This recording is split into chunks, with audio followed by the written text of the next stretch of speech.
Hey SaaS Insiders, welcome you to this episode of our show. My name is Vlad Hu and today I'm talking to Wissam Tabbara. Now, this episode is extremely useful for those who are building their first SaaS startup. It is also helpful for those who are building the second, third, or multiple startups in a row because Wissam is laying the foundational truth, sometimes uncomfortable truth, about building your MVPs, validating your idea before you write a single line of code. Just check out this short clip to get a taste of our conversation today.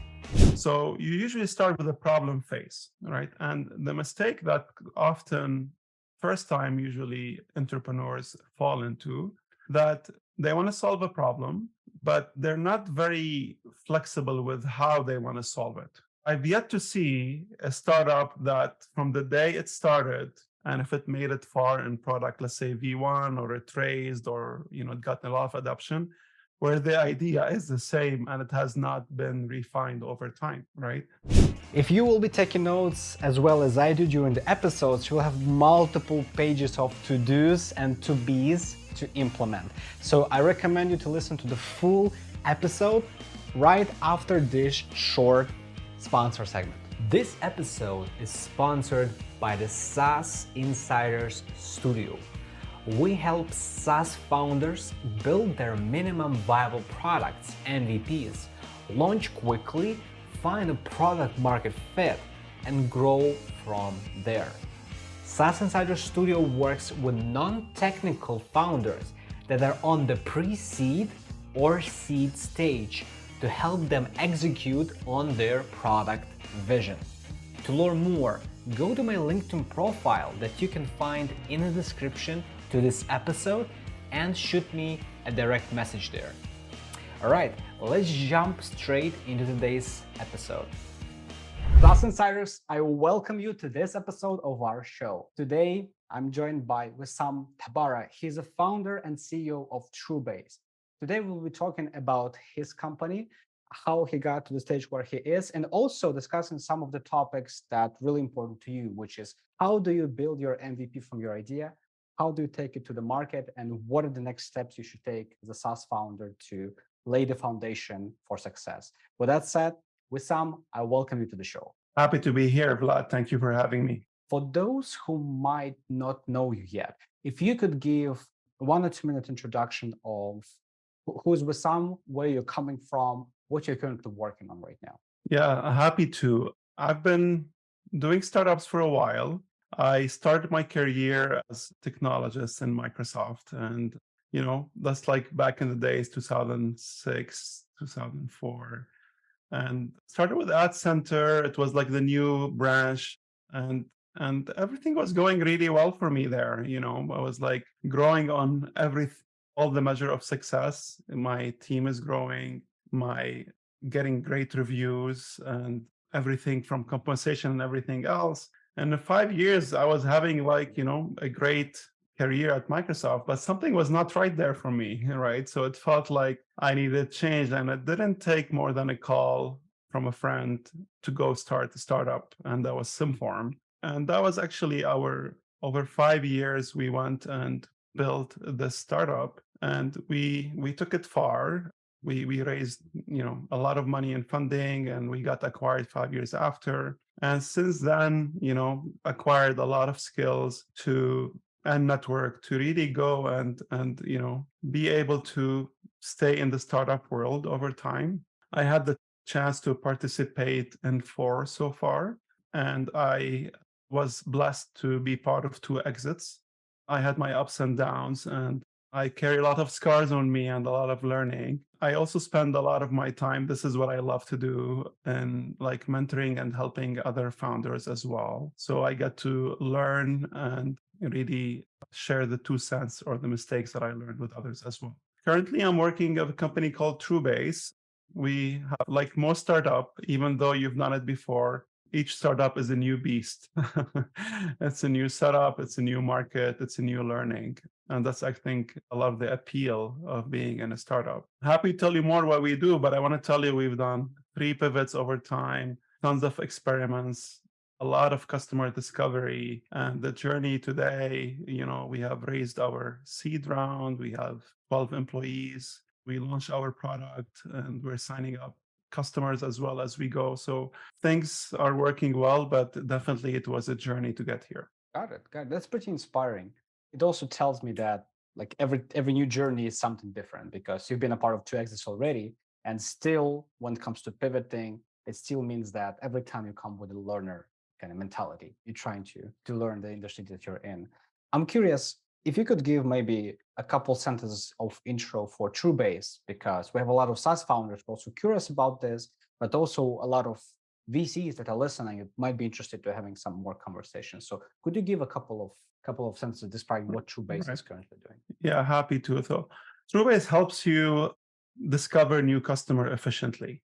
All right. Like the best analogy I can give you to explain Truebase, imagine you open up the Netflix app tonight and you're looking for a movie and they give you 50 filters, right? Like pick a movie by genre and keyword and actor and all of that. Like it's very tedious. Well, that's what prospecting is today. If you're a B2B company trying to discover new customers, you're sitting in on software like LinkedIn, filling up all these filters, running Boolean searches of the and the or and the parentheses and all of that fun stuff, and clicking next for hours and opening up tens of tabs. And if you want to do your job right, you're spending a lot of time researching the companies, personalizing, discovering their email, debouncing. Like it's a really like 7-step journey. It's very, very time consuming. Even if you have hundreds of $1 million in the bank, it's still a manual process to really go get that done. Where Truebase is basically the homepage of Netflix. So which recommend movies based on what you previously watched. And basically what we do is we approach this a little bit differently. We like, who are the customer that bought from you? Right? What are their websites? What are their LinkedIn URLs? They might exist in your CRM or they might be in your product or whatever. We get those, you enter them in our platform, and we build your ideal customer profile at scale. So instead of you and I think of our ICPs as a human, like, hey, here are the 5 things that are in this industry, this is the size of the company, the machine or the AI does it at scale. So it looks at hundreds of filters and it starts drawing commonality between them. So start looking into, well, what technology they use, what are their topics mentioning on their websites, what pattern they have, what's their team formation, what's their website traffic, and it goes on to build something, a recommendation list for you. And you'll be able to react in the recommendation list. You'll be able to swipe right and left on it. And every click you're doing in our app, our AI is learning and honing in to your ICP. So you really get to sit back and able to get those recommendations continuously. So you can really focus on what matter, which is really kind of closing more deals, interacting and engaging with the customers. I can totally resonate with the experience of if you're an SDR and you're trying to do some LinkedIn navigator search, it feels like I signed up to be a salesperson, not like a pilot to learn how to operate a plane, right? There's so many switches, so many turns. Like how do I make this thing work? It's That's repetitive work. It's repetitive work. It's demoralizing, right? Like if we all had to do it, it's not fun. well, I mean, you have to be on the phone selling to your prospects, not necessarily, configuring the tool. I really like this application of AI because you're familiar with what's going on right now with, for example, ChatGPT and other tools right now, where it's like, let's apply them to things they're not supposed to be applied to. This is a really good one because it solves the real pain. And I can totally feel that. One thing our audience is curious, SaaS insiders, which is how do you approach the beginning of your SaaS journey? So let's say you have an idea, you have a problem you want to solve. You've got your customer target audience, you pre-validate it, meaning like maybe you've got some, let's say, some people in the waiting list. It's time to build a product. Now, as you and me, we are more technical than the average person. So for us, the question of building an MVP is a matter of, well, building it. Or when it comes for a non-technical founder, you probably got this question a lot of times already, but as a non-technical founder, how do I bring my idea as an MVP to the market? what kind of approach should go, what kind of resources I should be using, what's the mindset I should be taking to approach this? Great question. And that's the $1 million question, right, Vlad? Well, to start with is like the most expensive or scarce resource you have as a founder, right, is your time, right? Like you're almost like sitting on a ticking clock, and you really need to get traction, get to the next milestone. So where you apply your time is super important. And if you want to start from really the top, what's the definition of a startup in the first place? A startup, according to Steve Blank, will tell you like it's temporary organization looking for a product market fit. Okay, well, what is a product market fit? There's a lot of tools out there. You can go and chart it, put it like so. If you heard of the business model canvas, it puts 9 boxes that it put your hypothesis out, right? Like what's the product, what's the value, who am I going to sell it to, what's the pricing, what's my revenue model, all of that. You can fit it all in one page. Now you can take this business model canvas or the ideas you have, and you can almost like group them into a quadrant, right? Like you can say, well, this is a high risk assumption, as of like, if I got this one wrong, I have no business, right? If that could be something you want to build, like is can I build this technology, or will people buy it if I did? And there are other stuff that are like low risk assumption, but require maybe high effort. So you always want to start by de-risking the high value assumption with the least effort, right? That's kind of the mindset. And now it's all about running a series of experiment to de-risk that, right? And one way to de-risk is to build an MVP. Before to figure out what is the MVP, what do you want to build, you almost have to go through a cycle and understanding what stage you are at. So you usually start with a problem phase, right? And the mistake that often first time usually entrepreneurs fall into, that they want to solve a problem, but they're not very flexible with how they want to solve it. I've yet to see a startup that from the day it started, and if it made it far in product, let's say V1, or it raised, or it got a lot of adoption, where the idea is the same and it has not been refined over time, right? So the idea you have from day one is the starting point, right? And you have to really approach this as a journey, and you have to be maybe true to the general problem you're trying to solve, but to be very flexible in how to solve it.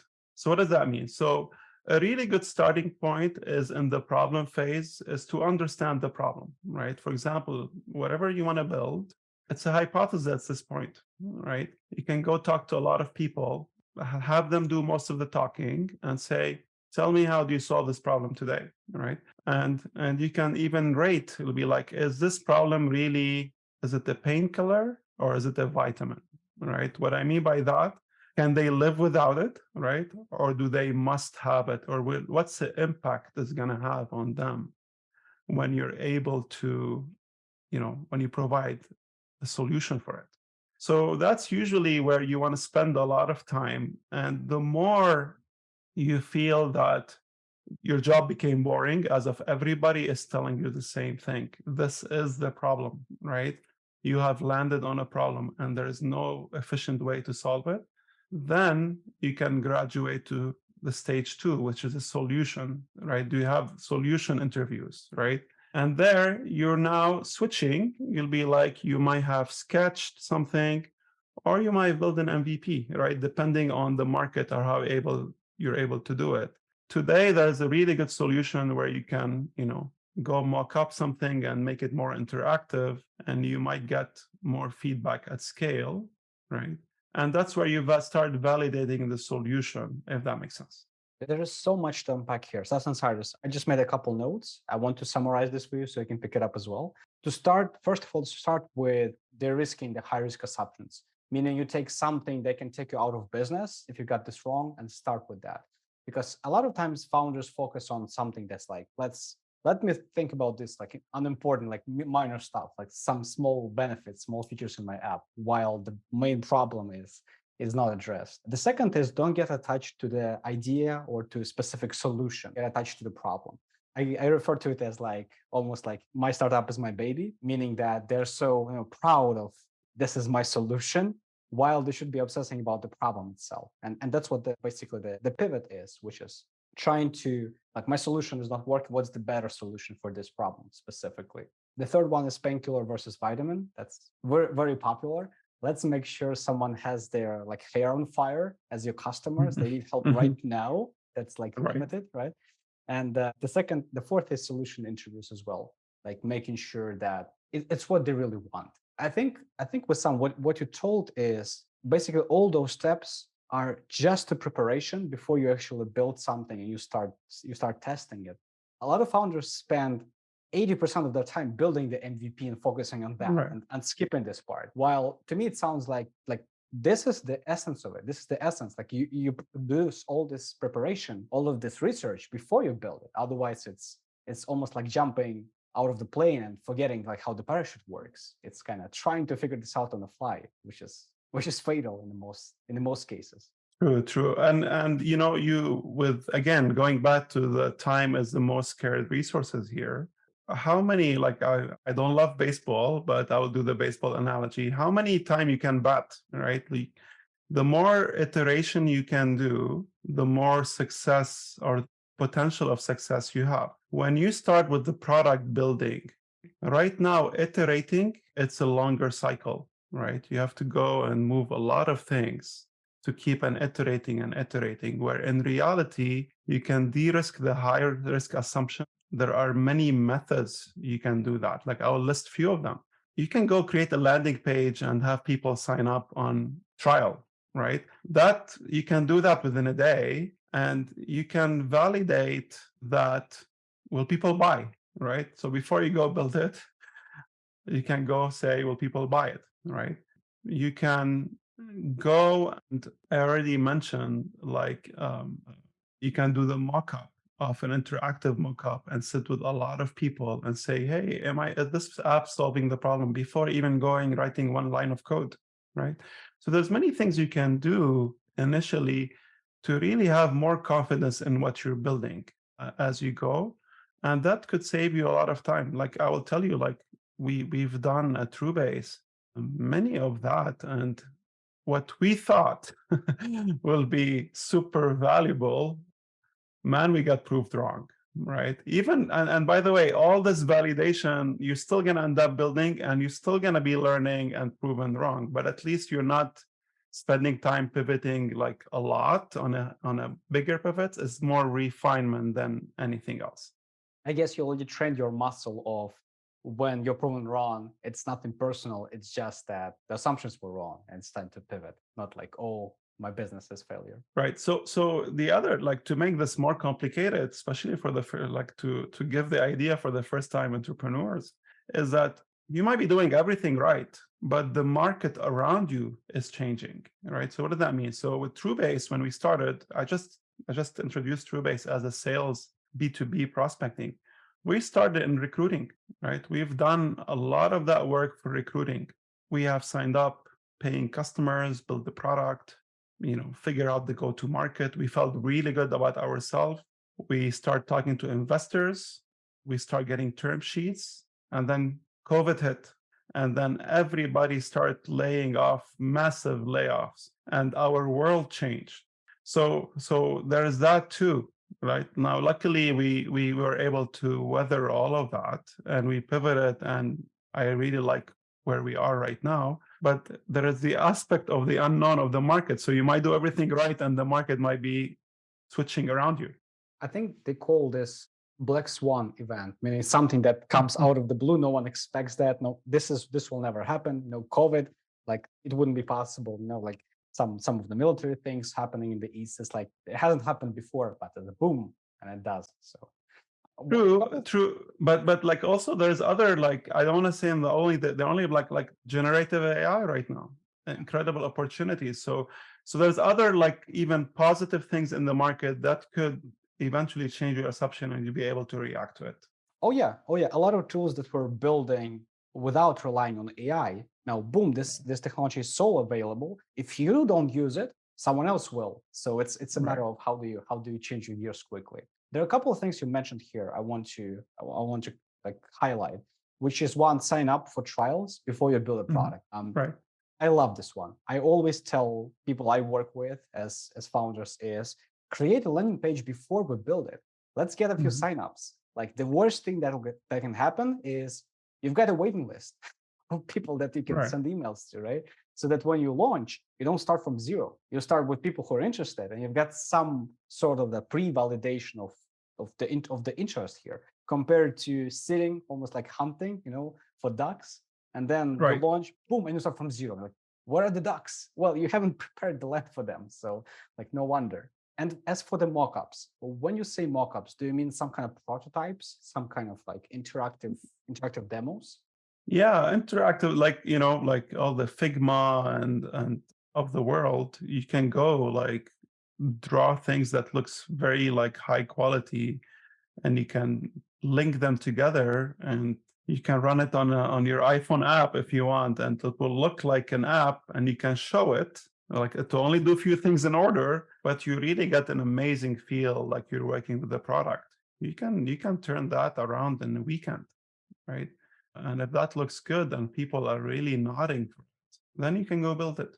What do you think are the things founders need to be prepared for when they do launch the MVP? Let's say they go through this process, they do their research, they prepare the MVP to launch it. What are the things that I would say you were not prepared for when you first were launching your first businesses?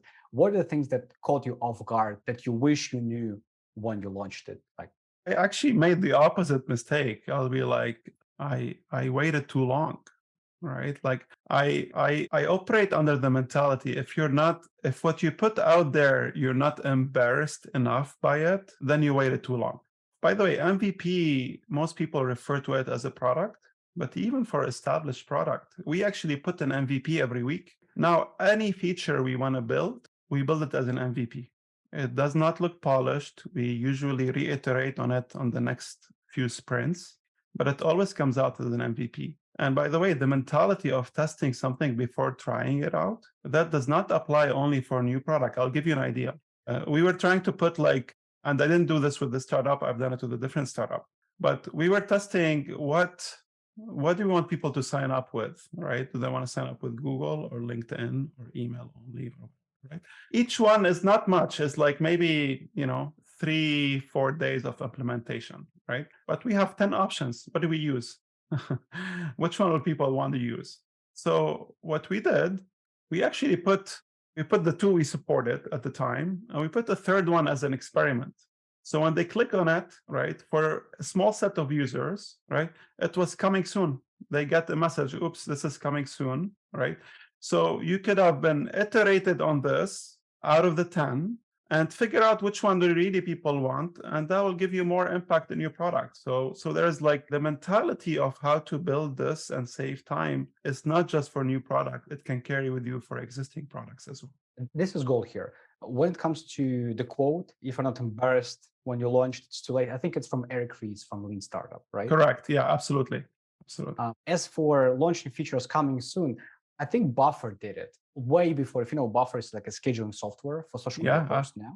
But long before, I don't remember the exact feature, but they had that feature for something specific. And when you click it, it basically says like, oops, you got us. It's not out yet. Like, tell us what you want exactly for this feature to do. And people are giving feedback. So basically, just like you Right. did, you validated this before you build it. So it's like a placeholder. I really like this like MVP mentality for every feature you do after that as well. How do you look at customer feedback? A lot of times when SaaS founders launch their product, they're really proud of what they do, because yes, this is my solution, I'm solving this world hunger problem. And they start getting negative feedback sometimes, which is people are subscribing, giving some, oh, it doesn't work, something else, unsubscribe. A lot of times I see people are not prepared for that. They look at this as, oh, it's not working, maybe it's not a good fit. How do you treat negative feedback? The positive is, it's obviously, well, it strikes the ego. When it comes to negative feedback, when it comes to tough comments on your product, how do you navigate that? Yeah, well, it's also understanding the reality of startups, right? So at the beginning of the journey, you're gonna attract the early adopters. Those are the technologists. Those are the one attracted to shiny things. They are the one who wants to be on the cutting edge of everything. That's why they're giving you a try. So knowing and understanding that, and in reality, they're going to try you out a little bit, and they might or might not become your paying customer that are paying the bill in the long term. So just taking a reality check on that as a start, they get to play with a new product. You get to accumulate as much feedback as you can from them. So there is nothing personal there. This is like an experiment or a dating phase for on both ends.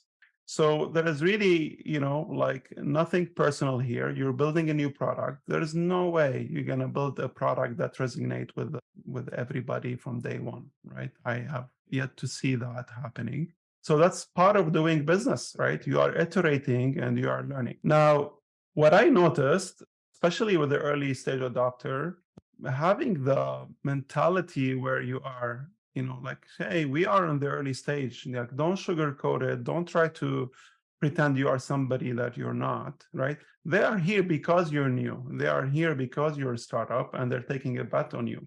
So erroring out on, like, we are in early stage, we'll fix it. In fact, it's an opportunity when something is not working for you to react and fix it, right? Because a lot of the confidence we build with our early stage customers is that not that things were broken, is that we're able to react to it and fix it and give them ETA and stay on it on a regular basis. So that's how relationships are built. And the other thing is, like, negative feedback is a feedback, and you should be very much welcoming that, right? And that might feed into another pivot or refinement of the value proposition overall. So if you're in the entrepreneurial journey and you don't have very tough skin for rejection, that's going to be very tough for you to make it far, right? We haven't got to fundraising, but that's also another thing, big part of it, where rejection or customers and all of that. The biggest asset you have is your ability to really power through and yet stay true to the market and able to react to it fast. I feel like when people giving, for example, me too much good feedback, it's almost like, yeah, I can hear the positivity from my mother and my grandma about my product. That's fine. Tell me what's wrong with it, right? Let me fix that. Let me make it better. Because what's good about it, I know. I think a lot of times I find founders being almost like too close to the product. For example, if you're working on your stuff for 3 months, 6 months, for a year, it becomes so obvious how it works, how it should be working. For you, it's a no-brainer. So when sometimes tells you your product is not user-friendly, your product is not intuitive, and you're like, how come? It's so easy. I'm looking through this whole day, like it's so easy to navigate. I think sometimes we get biased because we're so close to the product working in the long term. Did you have that experience, or maybe someone you were working with? Yeah, absolutely. I mean, and what I want to say, it depends on your product. Sometimes for some product, it's harder to get that feedback than the others, right? So I am really big on the scientific way of validating something. So I would love to, like, spreadsheet and stats and, all that kind of thing. But sometimes it's really hard, right? And the reason why is it's not like you launch a product and now it's not like a perfect environment or perfect lab where you can run the experiment, right?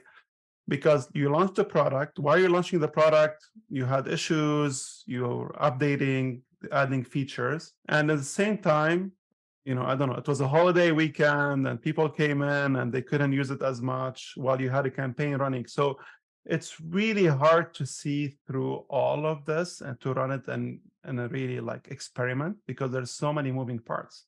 I always encourage other founders that I talk to be like, don't underestimate, like, it's the opposite of the literature out there, right?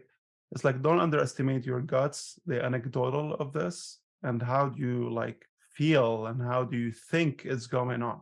Navigating that and working on the unknown and able to come up with ideas and why this is happening, to extract feedback as of reading between the lines, it's critical and able to move the things forward. Otherwise, you're going to be bogged down into some academic exercise and you'll not be able to move forward. I think it also depends on what kind of market you're serving. If it's B2C, well, you can get 100 customers. Like if it's enterprise, how many enterprises can you get for a beta, right? It's one, that's good. That's really good if you get one. So when it Sure. comes to feedback, sometimes it's like, it really depends on the product. So staying flexible, I think, is key here. Exactly. One thing you've mentioned about toughness and about resilience is in the investment space. A lot of people have different experiences. Some of them have pre-built connections with investors. So for them, it's a really warm intro and go from there. Did you have experience like the initially when you need to break through that ice? And what are the things as a founder, SaaS insiders need to be prepared for? If it's their first time raising money, if it's their first venture, if they don't have previous experience of exits, like what are the things they should understand when they enter this game?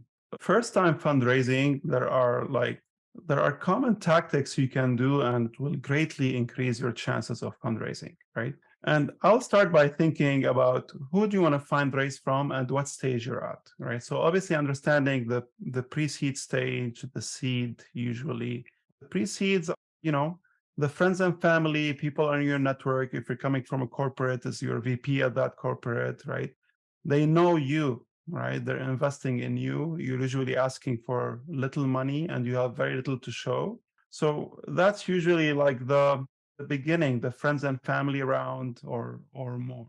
But I think most people they're either putting a little bit of money on their own or they're raising that. I don't think that's usually where most of the hang up is, right? As of where it is, it's usually on the seed round for the first time founder, right? So this is like now we're talking about super angels, micro VCs, the first check. So it's like raising a seed round now is maybe harder considering the economic situation.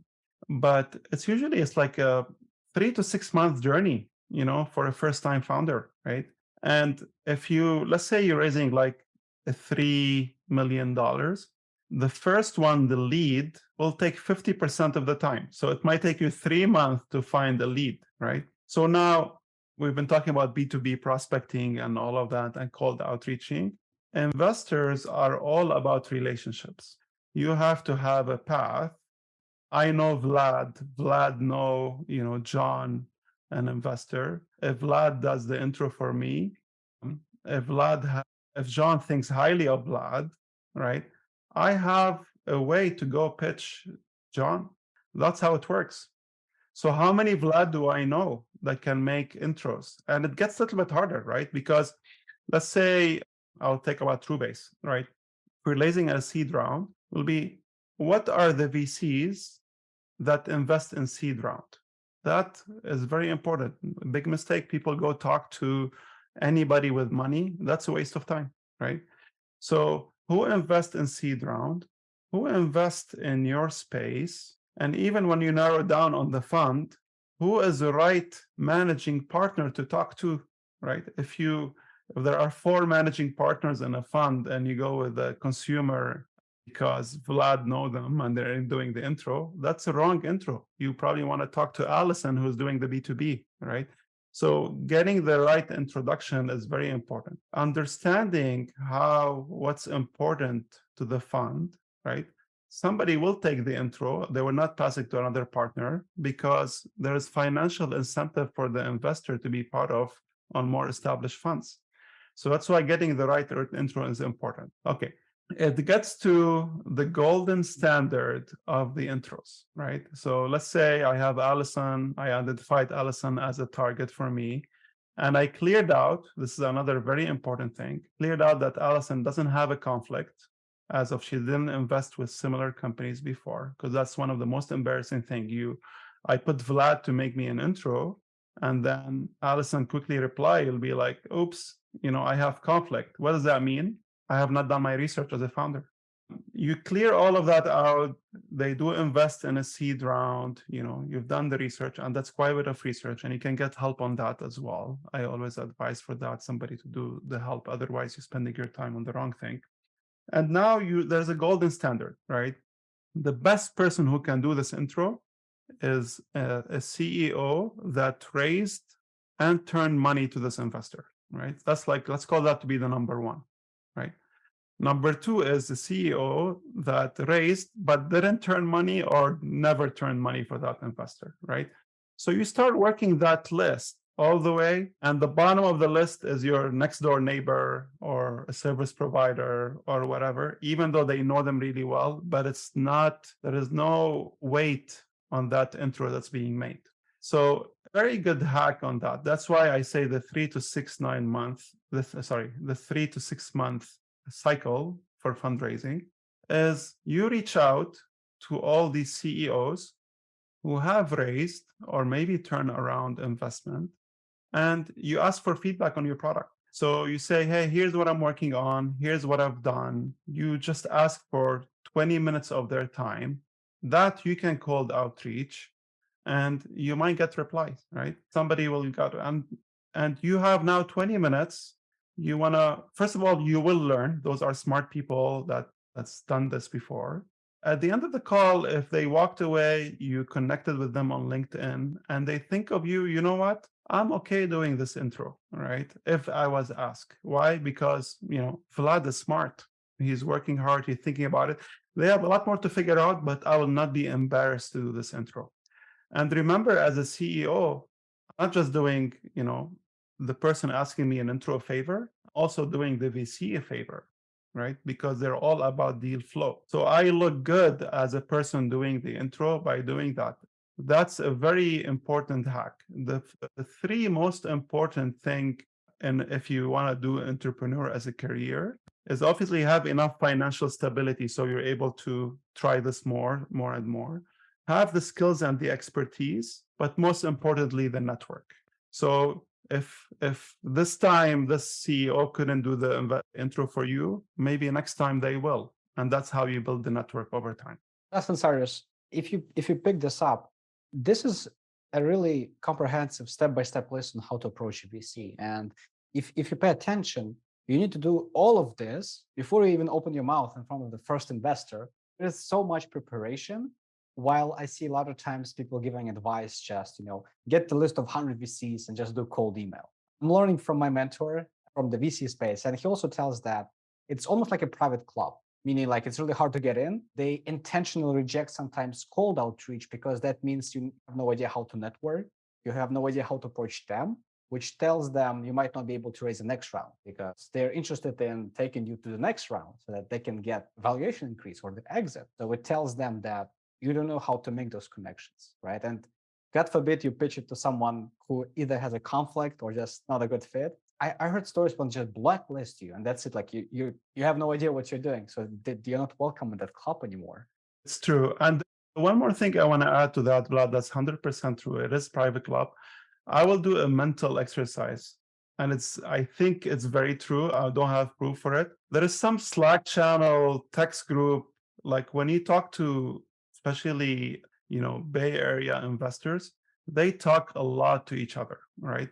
So if you've done faux pas with one of them, right, you're almost doing it. News travel a lot really fast, and that's a lot. They're very strong in figuring out the market dynamics on who's raising, who's hot, who's not, and you have to be careful with that.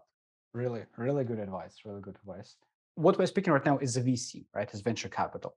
What's your take on angel investors? Is it exactly the same procedures or the dynamic a bit different? And what would you prefer as a first-time founder? Yeah, so also angel investors, like if you dissect that a little bit, how many checks did I write per year, right? And what's the size of the check? So it varies. Like there are some people who don't write as many checks. There are some people who are very active, right? Overall, it's almost the same approach. You do want an intro, you do want somebody with weight to be able to vouch for you, but it's not as heavy like the 3 months to score the first lead, like the 1.5 million first check, right? If you're raising a 3 million round. It depends on the person. Sometimes like it's they're doing like a 50K to 250K. I've seen angels doing 500,000 as well. So, and they're usually executive and large corporation with a lot of wealth, and they understand the space well enough that they're able to do that call without becoming the lead. The difference is that you have to do a lot of guidance on defining what the round is. They will not come set up what's the instrument you're going to use to do the fundraising, what's the valuation, and all of that. So they might lean a lot more on you, and you have to do the heavy lifting. But angel investors, in fact, we raised our seed round. We by design went to angel investors because, like, I could have done one or two VCs to raise like a 2 million round, or could have done like 12 very reputable angel investors. They're all leaders at corporations that I would love to place my product there one day. And they have a lot of really practical advice. They're all like, entrepreneurs and experienced. And I found that to be super rewarding, right? But again, it depends on the space and what you're looking for. So it varies from one use case to another. I think what you've mentioned here is, as a first-time founder, sometimes all they think about is, I have this target of this figure on a balance sheet. I just need to get that. I don't care who I raise for. I need to get 2 million. I'll figure out the rest. A lot of times I hear that investors is much more than just money. It's also the expertise, the network, tools, the systems. And it's really important who you raise from, because I heard some horror stories how investors get almost in the way of you building something if they have no idea what they've invested in. 100%. Yeah. Who do you raise from? And when things are going well, right? That's usually where not the problem is. When things are going bad, that's where, many startups like go under because of that, because like there's board issues, founder issues, a lot of problems start evolving. What you really want to try to do, and it's very hard, is you want to keep as much control, at least to the Series B, so you can have this ability to iterate faster and faster. And usually that comes to a board seat discussion. The more you're diluting yourself, the more you're raising the more you're giving board seats. And that could be so rewarding by having the right board member with you. But also there might be some drawback, because there might be now more people that not able to see eye to eye, and that might slow down or hinder the progress of the company. Well, I know if we just keep talking about fundraising, it will be a 12-hour podcast, because just every time, like, so much notes I'm making here. When it comes to learning more about this, let's say I'm a SaaS insider, I want to learn more. What would be the resources you would recommend for me to get started with? Maybe some books that were very instrumental to your growth, maybe some communities, inspirational speakers. Where's the place I should go to learn about this? I will not be the best one. I've read most of the books out there, like Eric Ries and Steve Blanks and many others. Super helpful, but I really think the best way to learn is from, I think podcasts like that will be super helpful, because hearing founders, get in the founder circles, like it's almost like if you look back at your calendar, right? Where have you been spending your time, right? Even on the social or whatever, who are you surrounded? That's, I think, where most of the learning, because Vlad, as you know, there's two ways to learn how to swim, right? You can take swim lessons, or you can be thrown in the pool, and you will have to learn how to swim to survive, right? The latter is way more chaotic, but way faster to learn, right? I mean, if you want to say what's the best way to learn, is to go and do things, have this bias for output and execute, right? Go, even if you have a day job, go build an MVP, right? Put it out there, learn the most out of it. Go get feedback, go get rejection. That's how you learn the best, right? But also surround yourself by other people who took this journey and get a lot of their learning, and listen carefully. Well, there's a cliche that your network is your net worth. But I think what it really means here is the best way to learn is from people who've just done it, or just out of there. They're still kind of hot and dirty from the mistakes they've made, and they can share them in real life as it goes right now. Because I think like books are also quite good, but I think it's really important to see it through the lens of reality today. Meaning that if someone did it in the 60s, I think the foundation is really good. But when it comes to dynamics of the current market, sometimes it might change something for you in terms of how do you apply this knowledge. Right. If you were to take one big idea with some out of our conversation, like if I'm a SaaS insider and I only got this one idea, if this is the only thing I take away from this session, what do you think that big idea is? As of like starting a new SaaS startup, or? I mean, in general, for our conversation, yes, as a SaaS founder, to start a startup, go into investing, out of the whole journey we described today. Yeah, That's the biggest like review. like I will say something that worked really well for me is that I went and joined an early stage startup.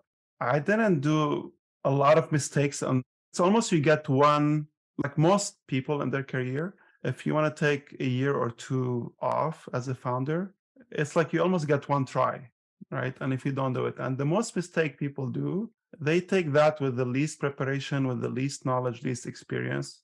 They then move on. They won't have the chance to do it again. And in a way, their dream is dead. Life happens, right? What I've seen a better way is to fade into that, right? So what I mean is like join an early stage startup. The earlier the better. They're able to, you'll take a salary cut, but it's not as big of a risk. Somebody who raised a seed round, somebody who raised like their pre-seed round, and you grow with the company, you get exposure to the network. You're not taking a huge salary cut, and you have an extensive learning. Go through the journey, soak it as much as you can, and then go do a startup. You're not starting from scratch. You have 5x, 10x increase your chances of success. Okay, so basically get into the water as early as possible so you can learn how to swim before the tournament comes. Before you start the tournament, exactly. I see. Okay, that's really good. That's really good advice. If the SaaS founders, SaaS insiders want to continue learning, maybe from you, from your journey, maybe seek advice or add value to you in one shape or form, what's the best way to stay in touch and connect with you? We'll be putting links, the ones that you say. So whether it's LinkedIn, Twitter, email, what are the best ways to reach out? LinkedIn will be the best way at Wissam Tabbara. First name, last name, one word. That'll be the best way to reach me. You can connect with me. You can email me. I usually reply to anybody who reach out. I think one thing you've mentioned, I think off the air we spoke about that you are also mentoring some communities. What are those communities for the record so that other people could potentially join if they're in the proximity? Yeah, I'm usually heavy with the Techstar Seattle. That's usually where I try to do a lot of the communication, but I often do coffee with others, right? And I'm able to, share the 2 cents. The schedule is a little hard, but I usually try to find some time to sit and share, some of the learnings. Sometimes I'm able to also, point them in the right direction without even ever talking to them. I believe in startup karma, right? Like a lot of people that helped me out when I was starting, and I'm happy to help other out as well. I think like it's in every business. It's you have people a bit behind you, a bit people above you, and you need to keep Mhm. that balance of always when you do one staircase up, you still need to kind of pull people who are behind you with you. And I want to applaud you for this mentality. This is phenomenal. Us and Cyrus, we're putting links. We'll put a LinkedIn with some for you to connect. With some to conclude our conversation today, what do you think should be the final thoughts? What would be the note we should end our conversation on? Yeah, startup is a great journey. It's very rewarding, but it's also very challenging. And, it's not for everybody.